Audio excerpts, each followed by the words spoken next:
कोल्हापूर जिल्हा काँग्रेसचे अध्यक्ष, विधान परिषदेतील काँग्रेसचे गटनेते आमदार सतेज पाटील यांच्या उपस्थितीत पन्हाळा तालुका युवक काँग्रेसचे उपाध्यक्ष आणि कोदवडेचे उपसरपंच अजित दवंग यांचा वाढदिवस साजरा करण्यात आला।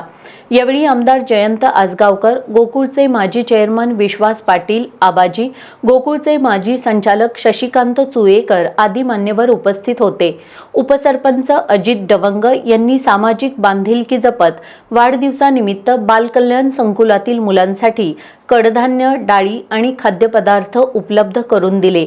यावेळी पन्हाळा तालुका काँग्रेसचे अध्यक्ष निवास पाटील, पन्हाळा तालुका युवक काँग्रेसचे अध्यक्ष अर्जुन पाटील, उपाध्यक्ष सुनील पाटील, उपाध्यक्ष पीडी पाटील, राजू मामुलकर, प्रकाश मेंगाणे, राकेश काळे, मनोहर पाटील, विश्वजित कदम, सरपंच दादा पाटील, दिलीप कांबळे, तुषार काळे आदी कार्यकर्ते उपस्थित होते।